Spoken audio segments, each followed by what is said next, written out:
mureke tubasuhuze tubifuriza amahoro n'imigisha bituruka ku Mana, kandi ikiganza cyiza cy'Uwiteka Imana gikomeze kuba ku buzima bwanyu aho muri, aho muherereye. Turavuze ngo shalom shalom shalom, ni ndamukanyo y'abana b'Imana ivuga ngo amahoro amahoro. Hano ku Isengesho TV rero tubahaye ikaze na karibu. Niba ari ubwa mbere ugeze aha ngaha, kanda subscribe uzajya ubona amakuru yacu hakiri kare. Hano tubagezaho ijambo ry'Imana, tubagezaho ubuhamya, tubagezaho inyigisho, tubagezaho n'amakuru y'ubukungu. Ibintu byose bifite icyo byamarira abantu tubibagezaho, kandi mu by'ukuri abantu bakomeje guhabwa umugisha. Uyu munsi rero ntabwo tugiye kuzana ikiganiro, ahubwo ni amakuru tubazaniye ku bigendanye n'insengero mu mirenge yose yo mu gihugu cy'u Rwanda uko ari 416. Rero niba uri umukristo, ukaba uri umupasiteri, ufite urusengero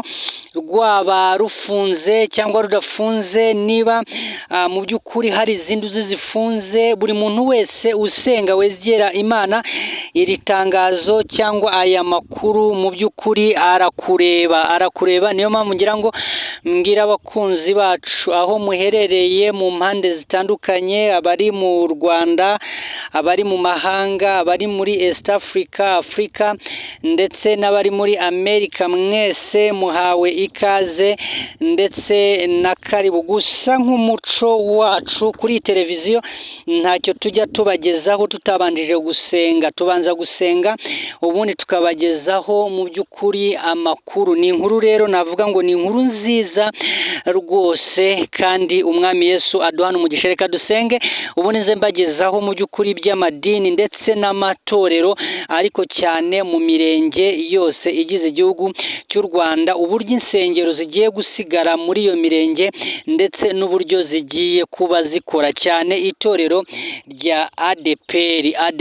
Reka dusenge. Data, mu izina rikomeye rya Yesu, uri Imana y'imbaraga kandi uri Imana y'ubutware, uri Imana yo kwizerwa, nta wakwizeye wigeze abura uko abigenza. Mana, abantu bose bakwiringiye wababereye Imana, ubabera umutabazi. Nsengeye abantu bose bo ku Isengesho TV kugira ngo Mwami Imana ukomeze kubiyereka, bakomeze kubona ikiganza cyawe, bakomeze kubona imbaraga zawe. Icyo nsenye n'imbaraga zose z'umwijima bitavuga Imana, byose ndabisenye mu izina rya Yesu. Ngwino ubigaragarize kandi ukomeze kuba mu ruhande rwa buri muntu wese. Nsengeye abagore, nsengeye abagabo, nsengeye abasore, nsengeye inkumi, bose reka babone ikiganza cyawe, kandi icyubahiro cyawe gikomeze kubabaho ndetse n'igitinyiro cyawe kibabeho. Byose tubisabye mu izina rya Kristo Yesu umwami wacu, amen amen amen. Reka mbasabe mwebwe mudukurikiye, niba amina itajya gutera ikirungurira, wandike muri comment nawe uvuge ngo amen amen. Biravuga ngo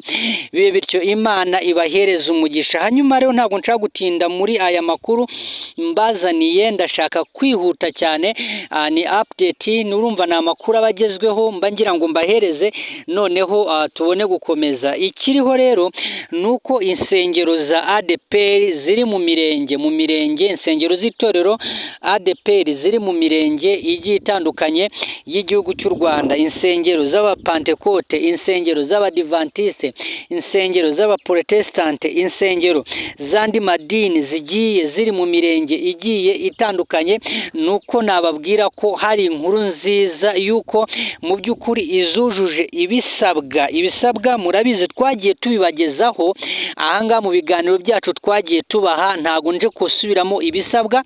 Niba utabizi usubire mu biganiro byacu uraza kubibona, ariko insengero zamaze kuzuza ibisabwa mu by'ukuri zigiye guhabwa n'uturere certificate cyangwa certificate mu by'ukuri izamaze kuzuza ibisabwa. Ahangaha ndagira ngo uze kuhitondera, uze kuhasobanukirwa neza.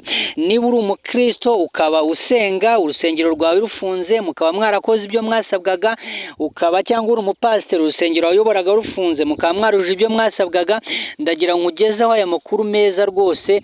Mu mugiye kubona ni itangazo mu by'ukuri ryamaze gusohoka. Ndagira nkubwire rero ngo wowe ube maso kandi mu by'ukuri ntugire umwanya na mutoya utakaza utaramenya neza uko bimeze. Murabizi rero ko insengero nyinshi mu by'ukuri zafunzwe kubera kuzuza ibisabwa, ntabwo zari zibyujuje ukurikije iby'urwego rw'igihugu rw'imiyoborere RGB rwasabaga. Icyo gihe rero insengero nyinshi zarafunzwe, zimwe zikora ibyo zasabwaga, izindi zikora uko ubushobozi bwayo bugiye bungana. Icyo gihe rero hasigaye insengero nkeya. Ubu ngubu rero ikiriho mu by'ukuri ni itangazo mu by'ukuri ry'akarere rigomba kuva ku karere ritanga amasertifika ku nsengero zamaze kuzuza ibingibi bisabwa. Ni ukuvuga abazahabwa seritifika ni abahe? Itangazo nahoze mbona risomwa ryandikiwe itorero rya ADPR Association Pentecoste ry'u Rwanda, ryavugaga ko mu by'ukuri akarere insengero zamaze gusaba zikuzuza ibisabwa, zikaba mu by'ukuri nta kindi kibazo zifite, rigomba guhabwa seritifika yemeza ko ibyo basabaga byujuje. Ku bw'iyo mpamvu zigomba gufungurwa. Urumva rero ni inkuru nziza. Niba urusengero rwawe mu murenge wose, mwibutse ko iri ni itangazo mu by'ukuri ry'akarere. Niba urusengero rwawe mu murenge rwaremejwe n'itorero ryawe ko rugomba gusigara muri uwo murenge, uri kubyumva, rikaba ryaramaze gukora ibisabwa, ndagira nkubwire ko rwose hari seritifika. Rimwe na rimwe tujya tubagezaho hano amakuru, ugasanga abantu bamwe ngo mwayakuye hehe, ngo ayo makuru ngo ni ibiki, bakavuga ibintu byinshi, ariko biza kurangira n'ubundi ibyo twababwiye mu by'ukuri mumaze kubona ko ari ukuri. Ndibuka ni twebwe ba mbere twababwiye ko insengero za ADPR by'umwihariko ibyo bita amaparuwasi bigiye kugabanyuka bikava kuva ku 143 paruwasi bikagera kuri 30. Abantu bamwe baravuga ngo mwabikuye he? Tubabwira ko indembo zigiye kugabanyuka zikagera ku ndembo 4 n'ururembo rw'umujyi wa Kigali rwa 5. Abantu bavuze ibintu byinshi, mbese basa nkaho ari ibintu batumva batemera, bakatubaza, bamwe rega bakanandika muri comment ngo murabeshya cyangwa iki, ariko ntabwo turanga kugira ngo tubeshye, turanga kugira ngo tubagezeho amakuru mu by'ukuri kandi aba yizewe. Mu by'ukuri ntabwo turanga. Hari igihe cyarageze ibyo twababwiraga murabibona. N'ubu turabatangarije ko seritifika ku nsengero zari zifunze ariko zamaze kuzuza ibisabwa, zamaze no kwandika zimenyesha ko zujuje ibisabwa byose uko bigiye bikurikirana. Ntari bugaruke muri iki kiganiro. Ukenera kumenya byinshi kuri ibi yanyandikira inbox ku biganiro byacu, haba hariho nimero zacu kugira ngo uze gushobora kubibona.